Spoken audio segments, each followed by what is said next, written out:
Hi, Florence.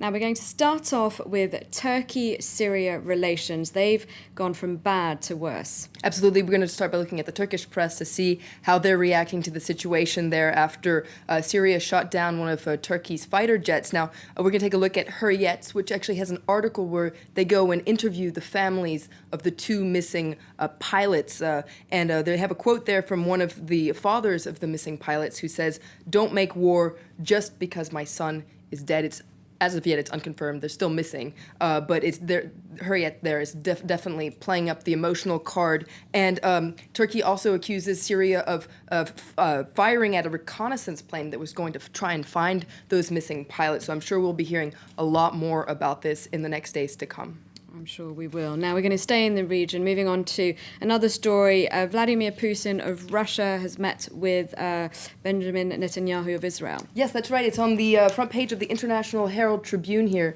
There they are meeting in Jerusalem yesterday, according to the Herald Tribune. They discussed issues on which they differed, like Iran and Syria. And we're going to take a look also at the Jerusalem Post, which has their editorial dedicated to that meeting. The Jerusalem Post also points out that despite their strong relations, the Kremlin provides crucial support to Israel's arch enemies. So as the International Herald Tribune was saying, Russia supplies Syria with arms. It has a military base there. It, according to the Jerusalem Post, it provided Iran with crucial nuclear know-how. And yet, the Jerusalem Post points out that a lot of things bring Israel and Russia together, and especially in recent years, thanks in part to a very large population of Russian-speaking people in Israel. They're close to 1 million. And the Jerusalem Post hopes that these ties will grow strongly, mainly economic ties, because according to the Jerusalem Post, Israel has much to offer Russia, particularly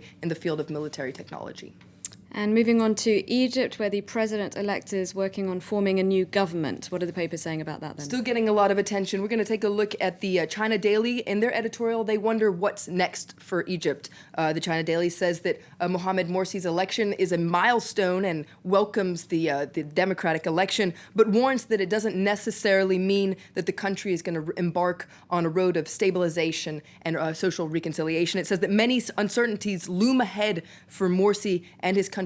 Among them, a big political divide in the country. According to China Daily, there's a lack of trust between the Islamists and the secularists, and between political parties and the military. And finally, it says that the military still has a strong grip on power and has in recent months made the role of president kind of a toothless tiger. And there's an interesting cartoon in the China Daily that I think portrays the situation very well. On the top of a seesaw there, you see a very happy-looking Morsi doing the victory sign, but the one who really has the weight and who's really calling the shots is a general, so in reference to the Supreme Council of the Armed Forces, which, according to China Daily and a lot of the international press, is really the one that is calling the shots in Egypt.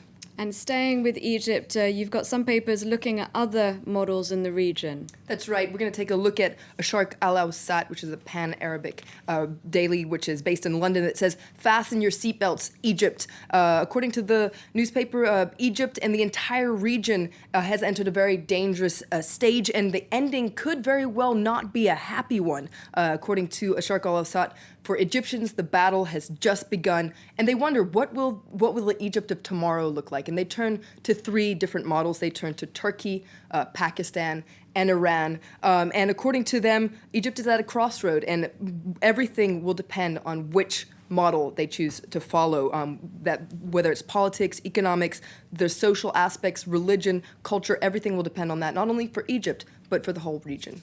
All right, we're going to go to the States now, where the FBI is investigating suspected Muslim extremists who were part of the military. That's right. This is coming from NPR, so National Public Radio. According to them, the U.S. authorities have been on high alert ever since 2009, when there was a shooting attack at Fort Hood that left 13 people dead. Now, that attack was carried out by a U.S. soldier, Major Nidal Hassan, and he went on this killing rampage after having been in touch with an American-born radical imam. And so Ever since then, the FBI has been conducting investigations, supposedly 100 of them, into the suspected Islamic extremists within the military. And according to the FBI, dozens of these cases are considered serious, which means that these insiders would want to carry out attacks on military targets. So as I was saying, they're calling them insider threats within the army. It's not only personnel, but it's also their families or other contractors. According to the Senate committee that was overseeing this investigation, they were very surprised by the large numbers.